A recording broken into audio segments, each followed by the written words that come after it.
We're live. Good morning. Welcome to the Environment Committee. This morning, 9 o'clock, we can start 2:04. Testimony from Matt Chapman. Thank you. My name is Matt Chapman. I'm the Director of the Waste Management and Prevention Division, and with me today is Shannon Choquette.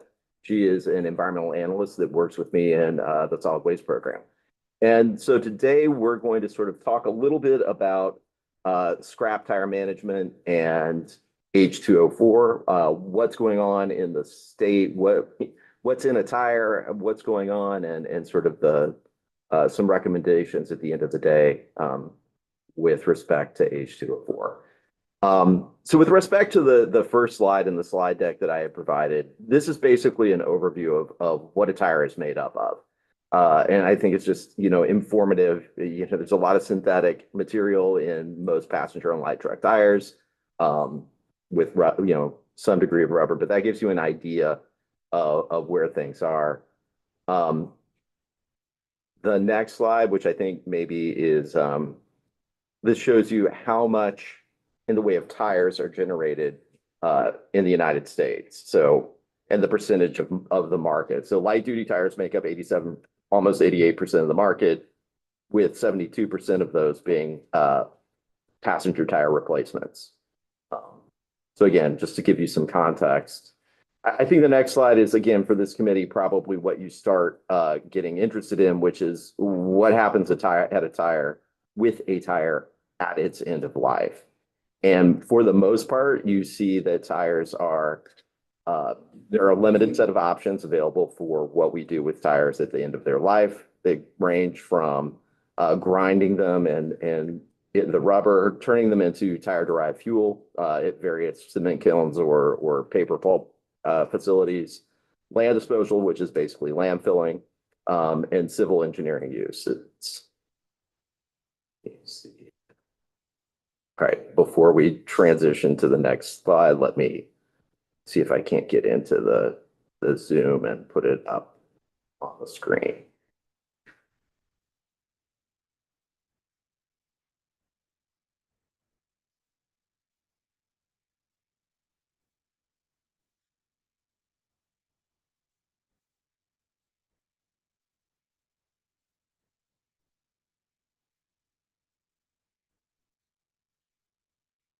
All right, go ahead and keep going as it's deciding to continue to load itself up.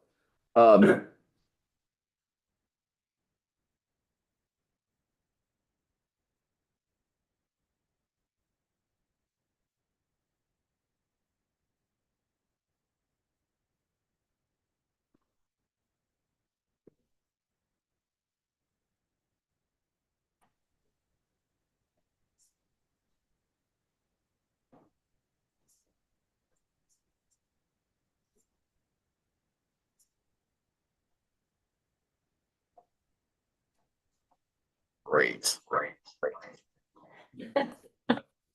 Turn that off. Turn that off.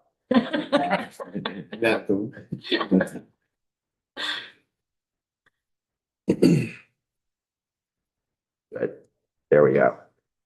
So this shows over time sort of what the sort of percentage of the market at a national level where tires have been going. So again, a good, about 50% of them are going to tire-derived fuel, with other various uses, ground rubber uses and other uses taking place with respect to our tires.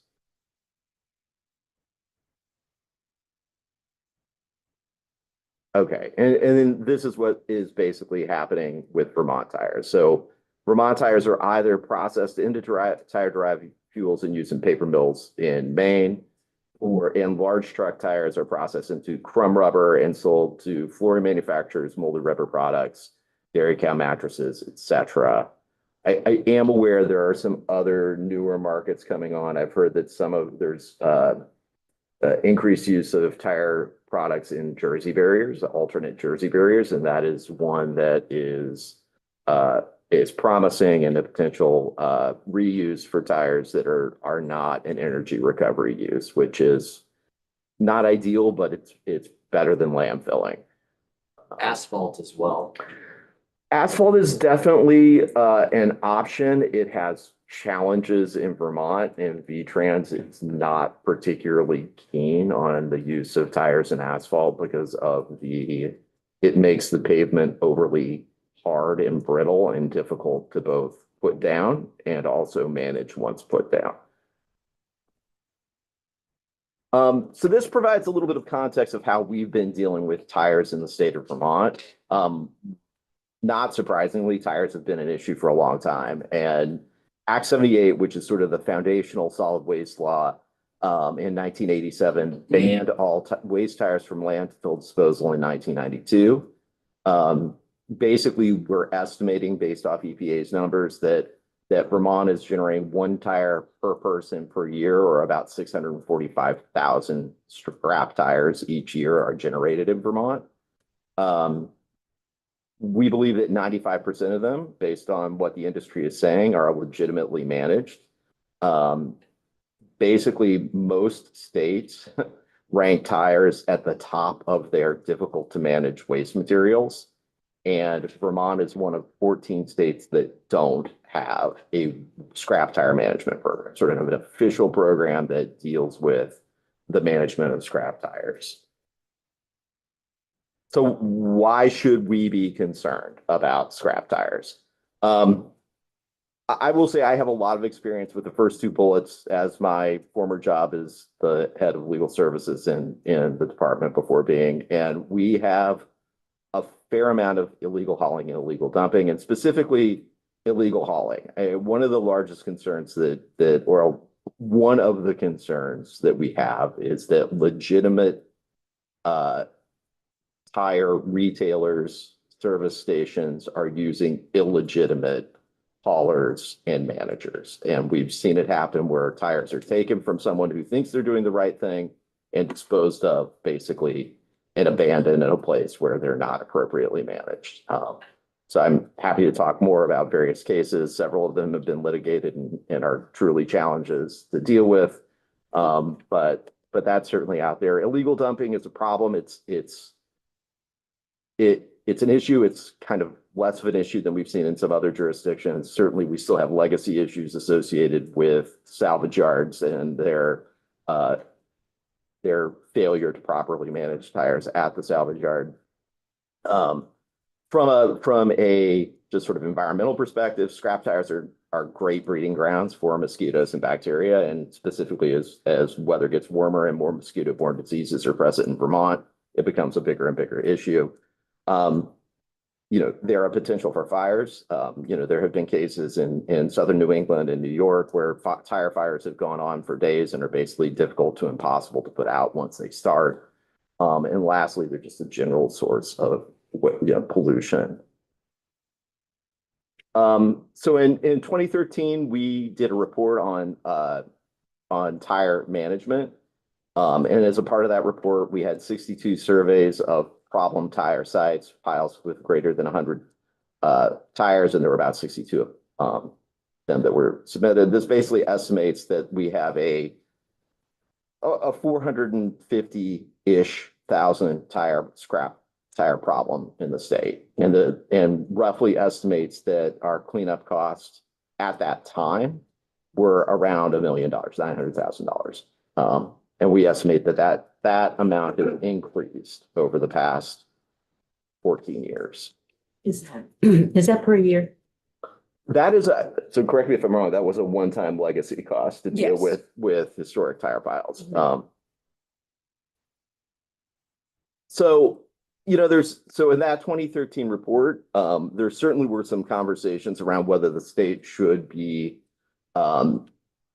taking a more active role using funds collected by the state to manage these tire piles. And I think one of the concerns the state has always had with respect to this is the, shall we call it, the perverse incentive that is created when the state comes in and removes someone's tires, and they don't take the ownership or responsibility over them. So if you're a salvage yard and your competitor is basically going and paying for the disposal and removal of all of these tires, and we come in to yours and remove them all for you at no cost, that both we're worried that that sets up a situation that in the future, someone's going to expect the same activity to take place, and we just have another tire pile there as soon as we take tire pile one away. And then also, we want to make sure that that individual is responsible, whether it be by putting a lien on the property or other way of addressing the tire pile.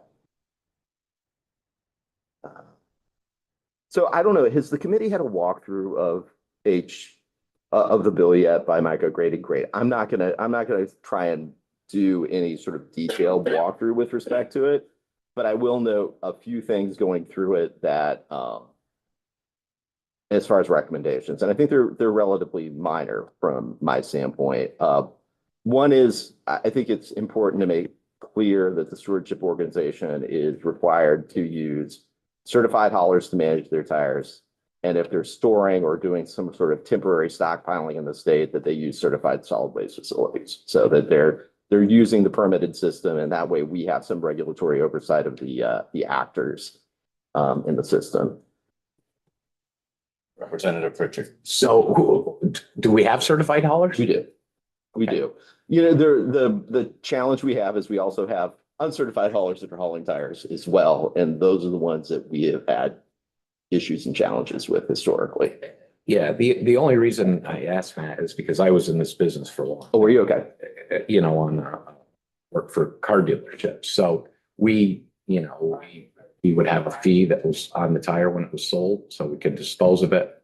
Didn't have to worry about it. Eliminated people, when they were taken off, have to pay for them. It was already taken care of.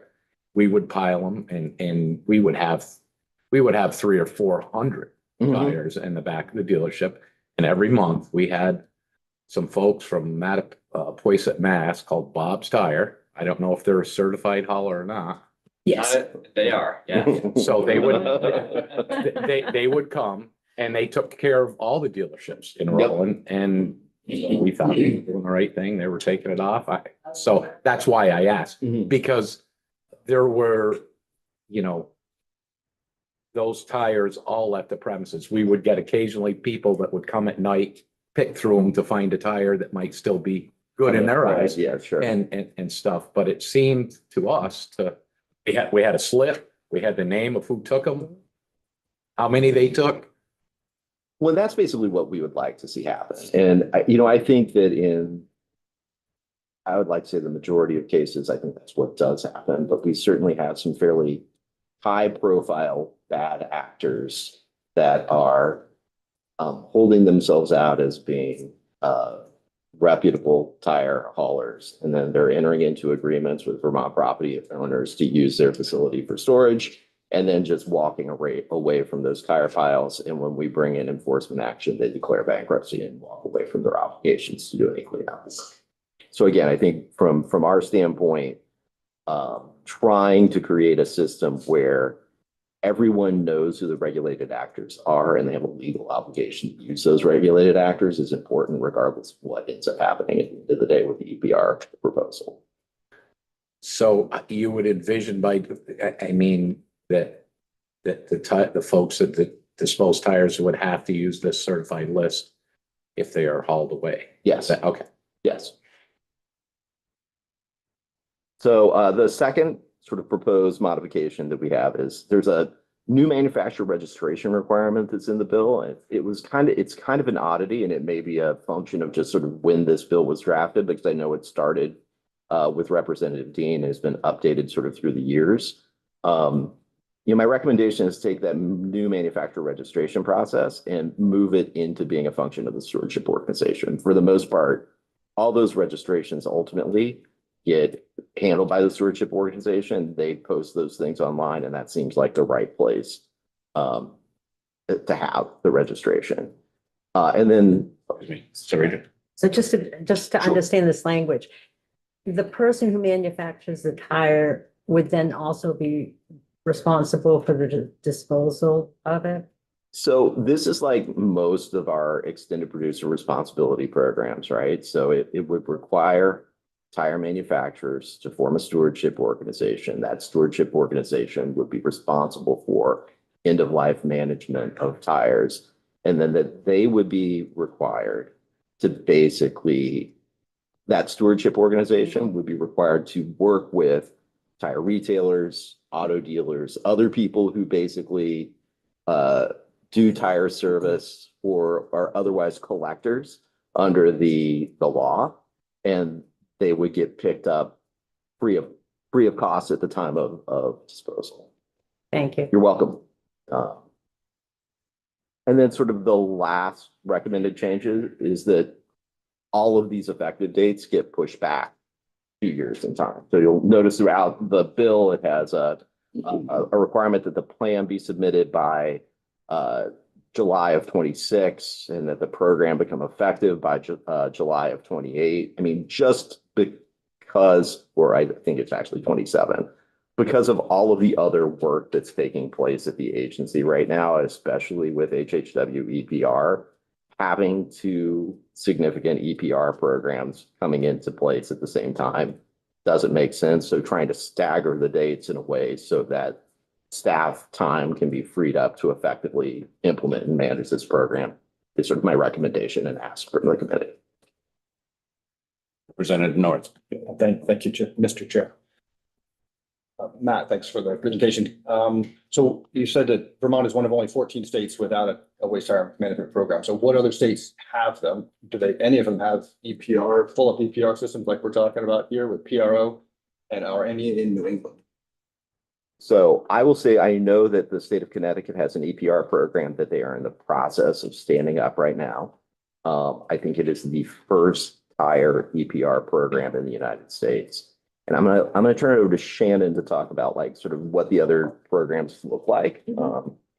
Yeah, so other states, it may be typical that when you purchase a tire, there's a fee on the sale of the tire, or when you register your vehicle, there's a fee at that time. Those fees are typically remitted to like a state solid waste hire fund, to employ people to oversee funds that might go out to counties for quarterly amnesty days.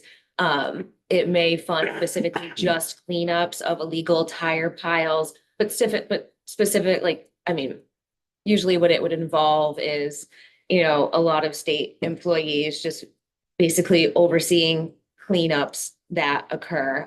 Ohio, Georgia, North Carolina, a lot of southern states have it. And really, I mean, a good majority, not a good majority, but as you can see, Vermont was only one of 14 that doesn't have any scrap tire program. But that's not to say that, feedback from these other states, it still is a difficult to manage material, even with these programs that they have funded for years and years. They still have legal tire hauling, dumping, and the funds typically clean up the remnants of that. So just to follow up, then, how well are those working? I mean, do those states that have waste tire piles, are there still tire piles? Or Yes. No? Yes, no, So that's why. absolutely not. Yeah, I think feedback from other states is that these tire piles are still continuous. They still are actively working. For example, in Georgia, they have a team of like 11 people, really robust team that just cleans up piles and oversees that grant funding to clean up piles all throughout the state. I've never heard feedback that they expect these programs to end at any point, like they've been successful enough to actually not have to receive these funds for cleanups. I mean, in comparison, North Carolina, they do fund not necessarily just cleanups, but the tire amnesty days for each county as well. And so they can be used in both ways, the preventative, free collection and then the cleanup. How well is the Connecticut EPR working? Thus far, within their bill, there was not language that required retailers, it allows retailers to opt in, but does not require retailers to opt in. And so the retail community in Connecticut thus far hasn't opted in to be collection sites. And Connecticut doesn't have as robust,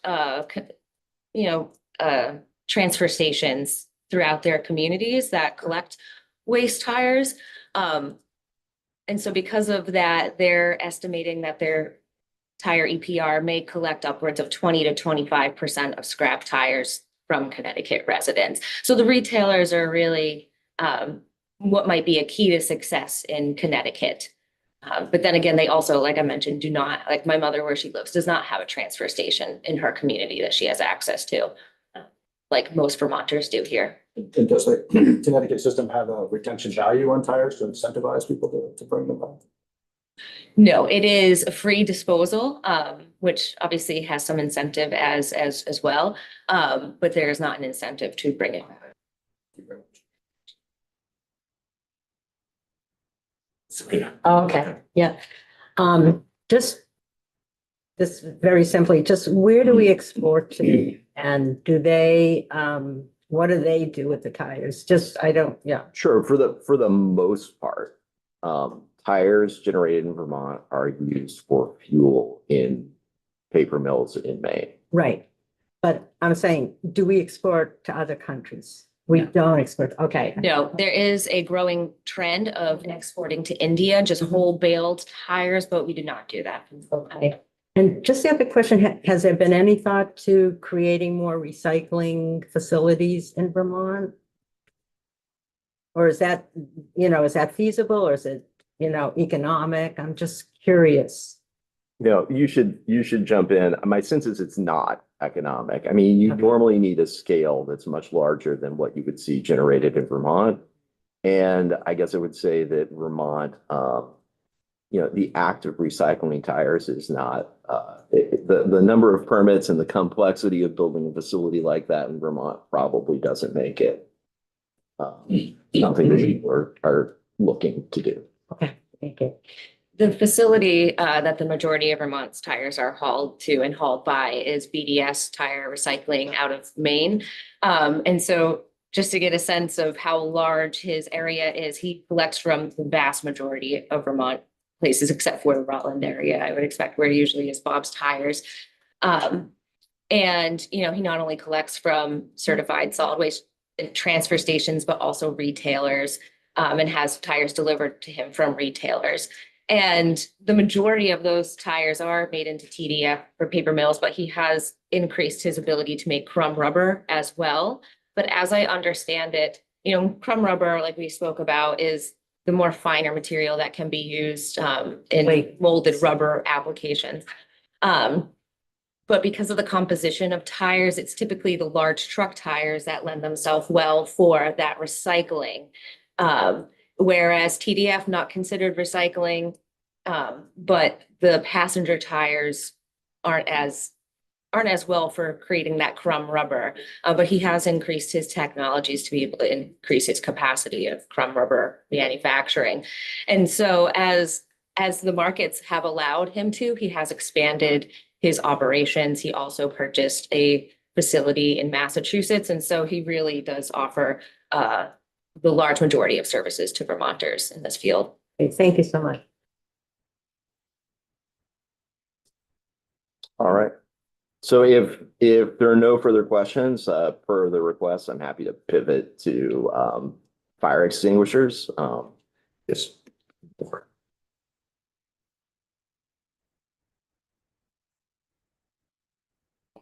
Richard More if I could here. Yeah, I don't know about why do we have to have, what is, by having a PRO, how is that gonna improve things? There's gonna be costs, they're gonna be passed on. It could have an effect on those tire manufacturers that wanna participate in the state, which can have an effect on businesses that sell those tires. I mean, why can't this be done within the certified hauler thing seems to me like we're already at 95%, right? That is the best estimate of what's going on. So again, It's not really broken.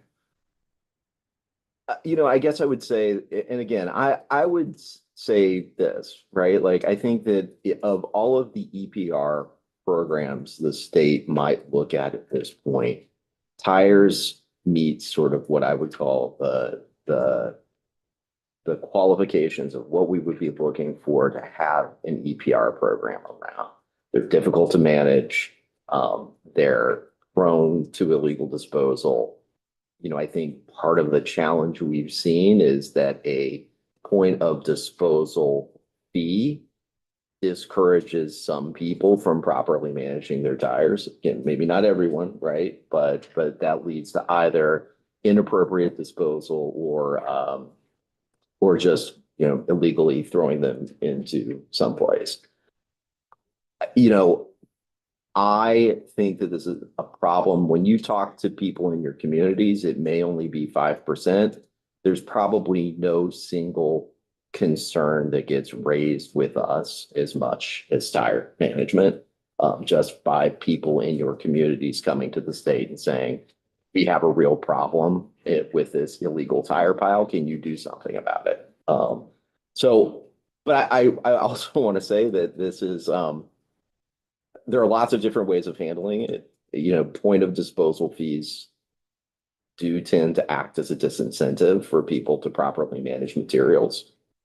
So to the extent that we can lessen the burdens on people at the time of their getting rid of their tires so that they manage them properly, I think that's ideal. So I guess that's sort of our sense with respect to this. I'd love to talk on this if Great. you guys. I think you have to get permission from the chair. Are you through with your testimony? I'm happy to go ahead and conclude, yes. Thank you. To fire extinguishers. Can we I mean, fire extinguishers after Mark? I'm happy to do that as well. I'm happy to wait and have Mark come up and testify. Thank you very All much. right, you're welcome. So to confirm, you want me to update the agenda? Yes. Okay.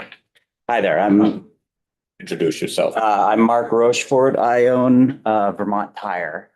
I am the only Vermont-owned tire distributor in the country, in the state. I'm responsible for 1/5 of all tires sold in the state. And I'm the only distributor that has owns our buildings. Every other one that is operates in the state is leased and can pull out at any time. And I have direct connection with a number of manufacturers. So I think I'm in a good place to talk about this. Also, I believe that the legacy tire piles are a major problem. We support Green Up Day. We sponsor it. We loan our trucks and our employees to help with Green Up Day every year.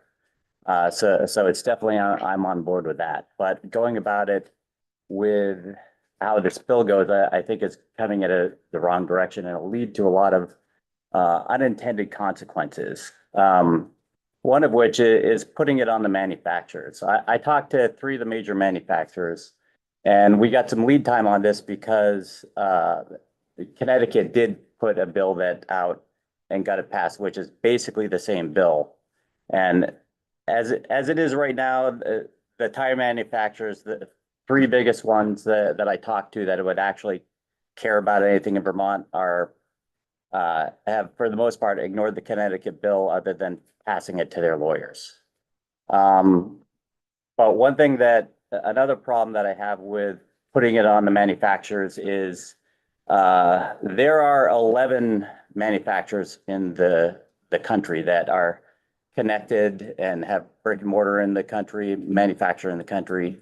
Out of those, like 4, maybe 5, have enough volume of tires in Vermont to actually care about our state at all. And then outside of that, only 0.2% of the tires sold in the United States come from the US. A few years ago, after COVID, Goodyear Tire had a problem where they were running out of capacity. There was a surge in people needing tires after COVID. They couldn't make all seasons. They completely discontinued their winter tires just to make up supply for that.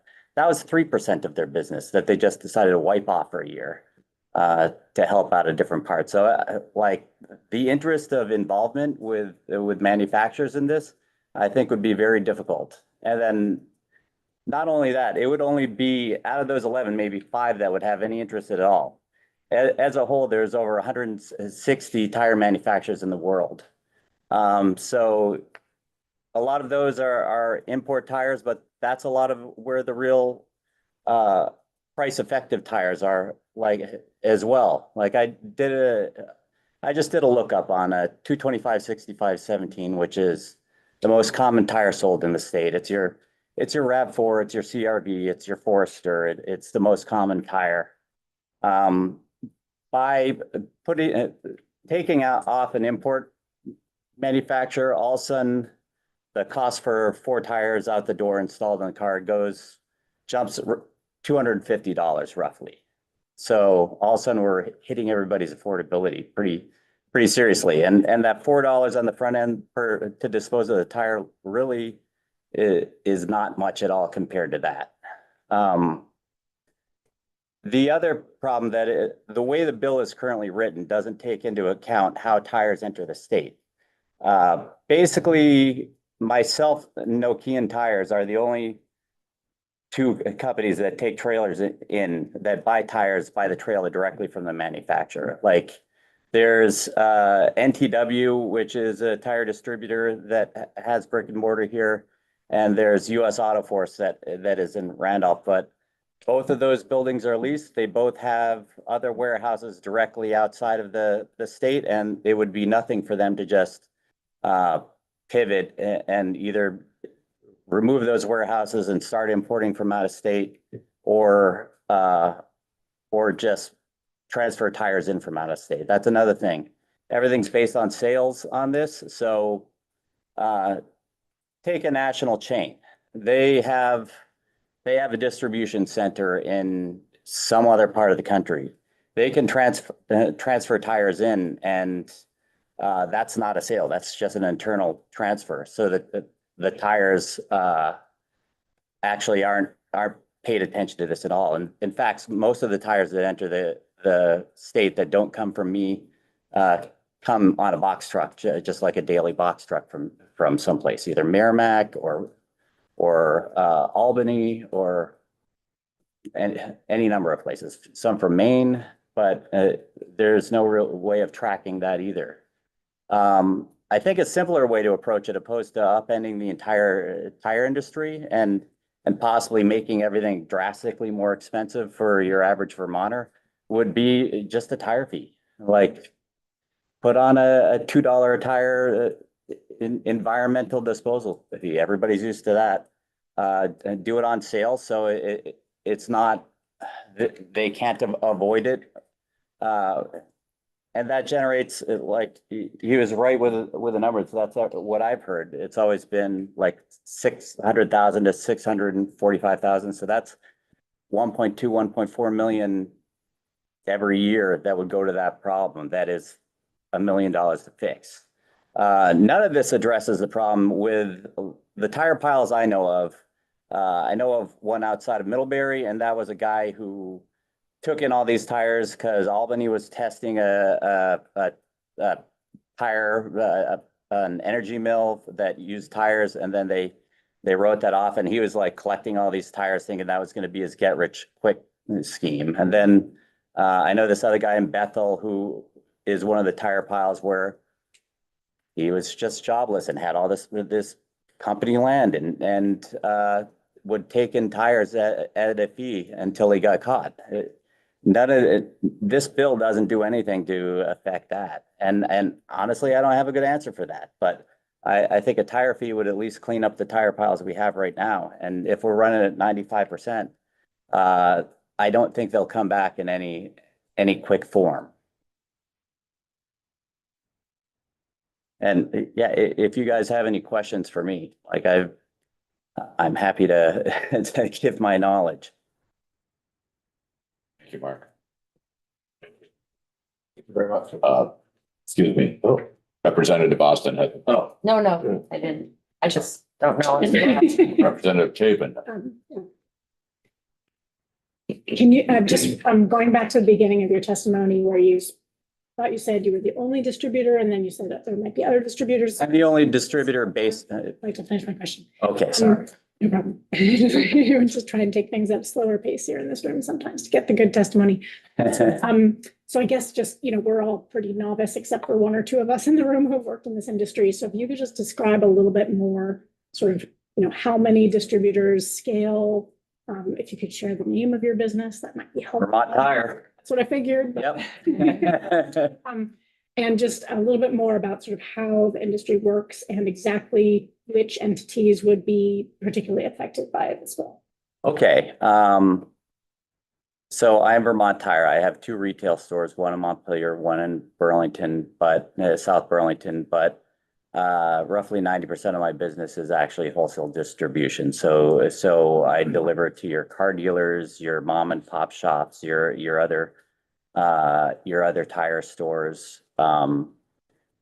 Good in this day and age, just about nobody other than companies like me are direct. And out of that, I'm kind of the last of the Mohegans. I'm one of the last tire wholesaler and distributors out there, with retail stores. Outside of me, I compete with these multi-billion-dollar national conglomerates and regional conglomerates, which are U.S. Auto Force. They're a national company that actually got their start in oil shipping, but they're one of, if not the biggest tire distributors in the country. There's ATD. They bring tires in out of Merrimack to here. They're another national company that is declared bankruptcy twice and in recent years and is owned by a conglomerate. There's NTW, which they have a location in Williston, and next to that they were coming in from Albany. They are co-owned from Sumitomo Tires and Michelin Tires. There's Sullivan, which is another retailer, wholesaler, but they are region-wide. They cover the entire East Coast, and they come into the state out of Merrimack, New Hampshire. And then finally, there's Town Fair Tire, which is owned by Mavis. They are primarily a retail operation, but they wholesale around their retail stores, and they have a massive warehouse in Connecticut and are the primary. They've been going back and forth with the Connecticut bill in that state, because one of their things, this is another thing that neither bill takes into advantage. Like they have a mixing warehouse in Connecticut, and the way the bill is written, they are charged for every tire that enters that warehouse, even though only a third of them are sold in the state.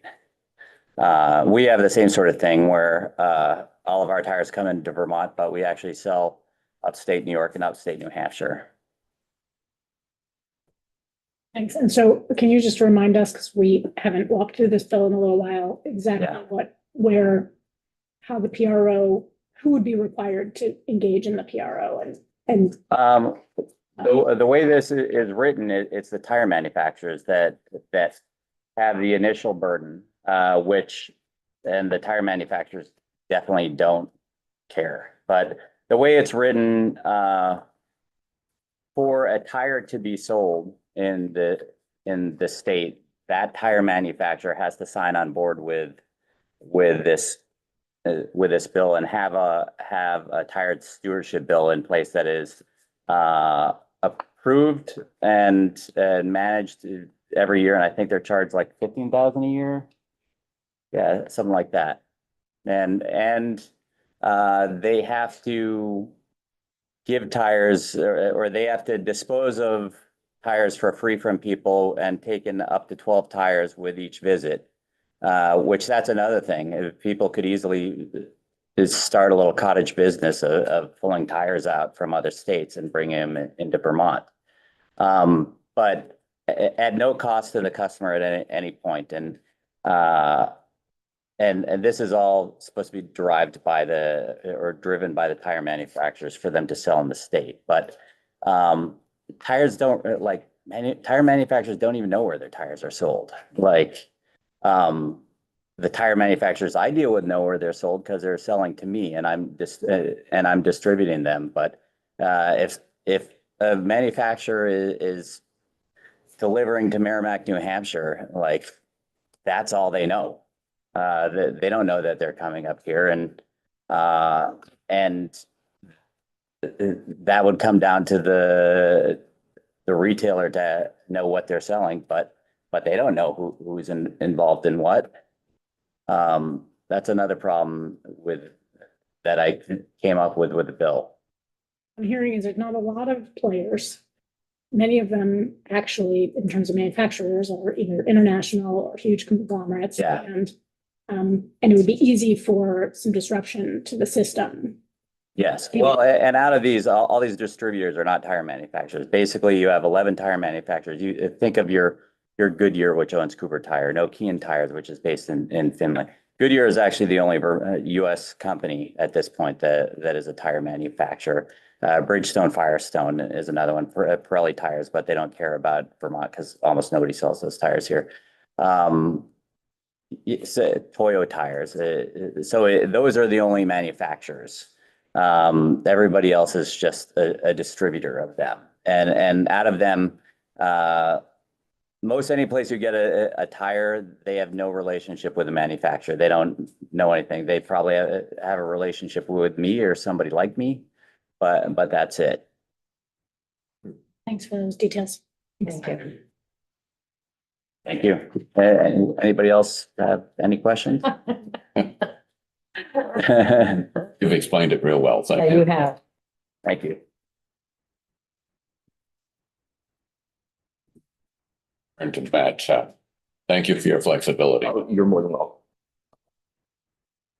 So fire extinguishers. So my understanding is that you heard from both the fire extinguisher manufacturers in Vermont entities as well as the Addison County Solid Waste District, I believe it was yesterday or the day before, on a request for an exemption from the HHW EPR law for fire extinguishers. And I guess the agency both shares the concern that the SWMEs have raised that these fire extinguishers are sold at retail. They're ending up at collection facilities at the solid waste management entities, that these are not purely commercial. And that while they are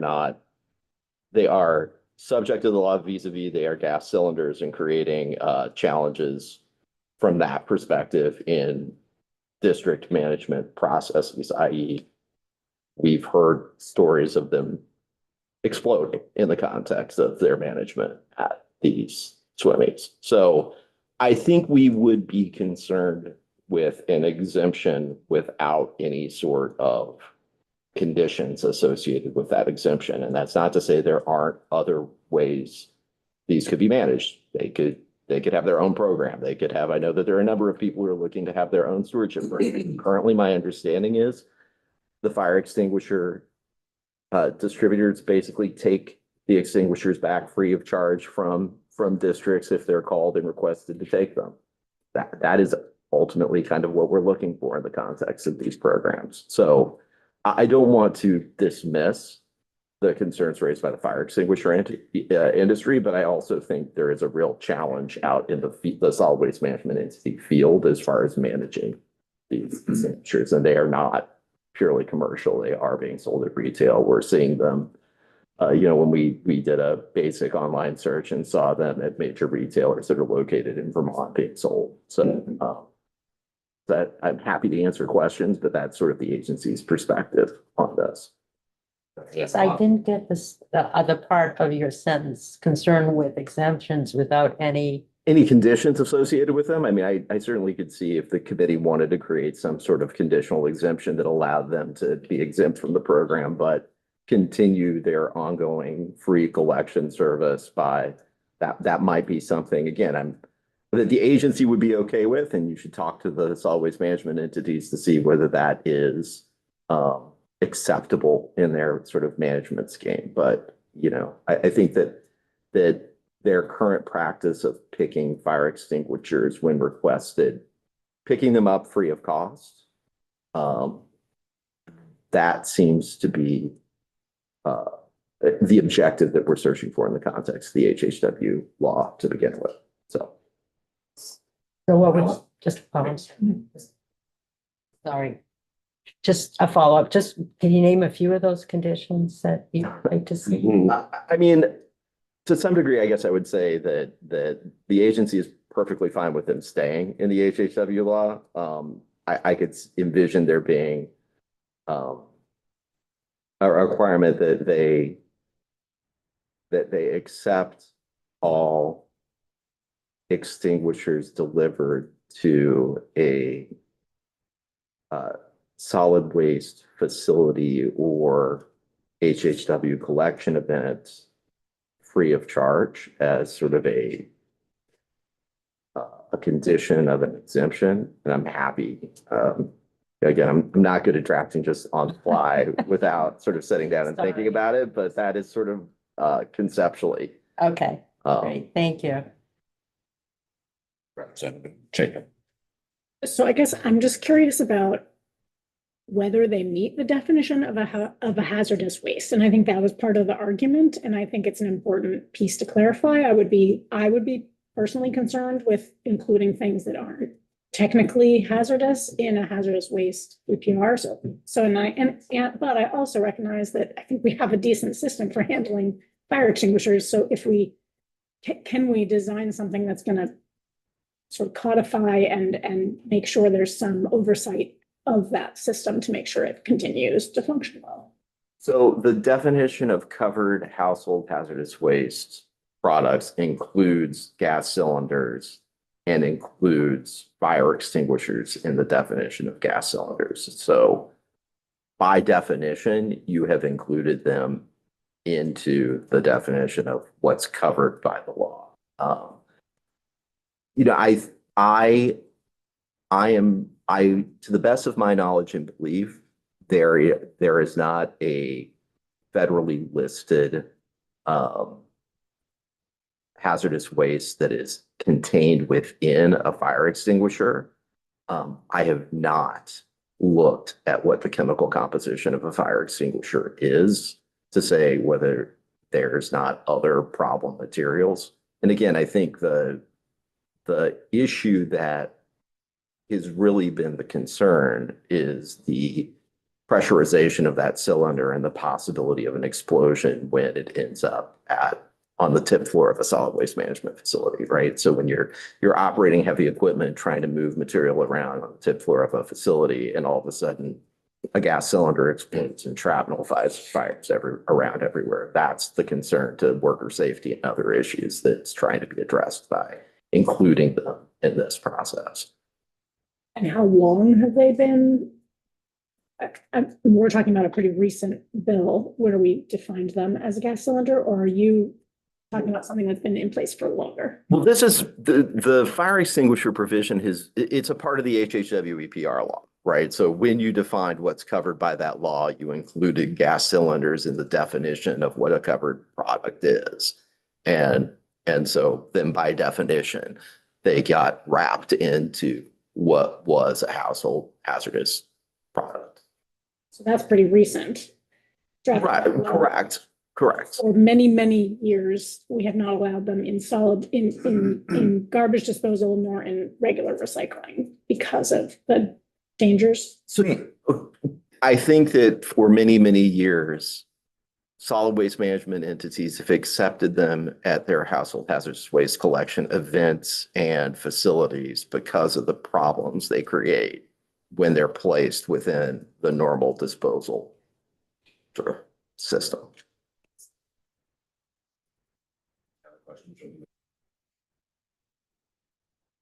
Might be one testimony we did have was a description of the cylinders, circular, et cetera. Hazardous waste ones. I'm familiar with the oxyacetylene for welders.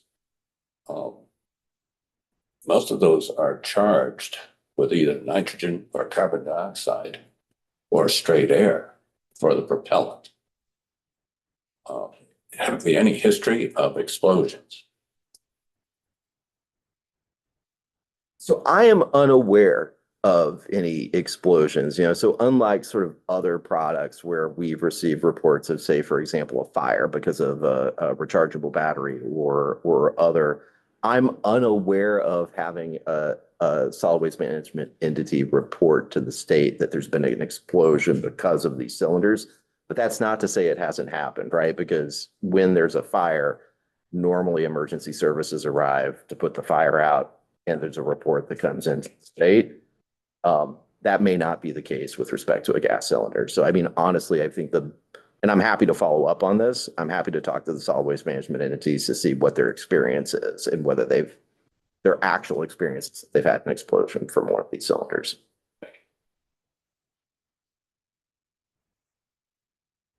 Any other? Thanks, Matt. Senator North. Just a clarification, back in the beginning of your presentation, I just want to make sure I understood. Did you say one of the problems is that there's not a clear differentiation between residential and commercial fire extinguishers, and that's part of the problem? Well, I think part of the argument is that these aren't covered household products because they're not sold at retail. They're sold sort of wholesale or commercially. And that's just the line between that is it's not been our experience, right? Like we see it's a fuzzy line. And Trying to exclude, exempt the commercial grade, industrial grade fire extinguishers is that line is hard to define, and you're going to end up with some mixture. that's our experience. I mean, that's based on what I would say very rudimentary research, the lines seem to be very difficult. And it seems that the fire extinguishers that both single use and refillable are being sold sort of interchangeably, both at retail and commercially. And that was the problem. And that is a problem. And then we see them showing up, the retail, the ones that you as a homeowner may have in your house to put a fire out in your kitchen if one happens, ends up at your solid waste district or frankly in Casella's tip floor or the solid waste management entity's tip floor in the disposal process. So it's trying to, again, pull those problem materials out of the waste stream. Representative Taglevian. Could just putting wording into a bill regarding the contents by weight alleviate your concern about that? I would need to look into that. I mean, I don't know whether there's a distinction between, I don't know. It may, and it may be that, again, if what we're talking about is if we're talking about the size of the cylinder and having larger cylinders that are normally commercial not be included, certainly that is something if the industry wanted to come to us and show that and I guess I would just say, I think it's possible they could come to us today with a showing that larger cylinders are only sold in a commercial setting for use in commercial buildings. And we would be open to making a decision that they're commercial, not residential, and therefore not subject to the law. I think we have that level of discretion right now. We've not seen that level of granularity in the argument that they've put before us at this point. Any other questions? If not, thank you very much, Matt. Thank you. Thanks, Matt. Members, can we have a 6-minute aisle break? I gave you an extra minute for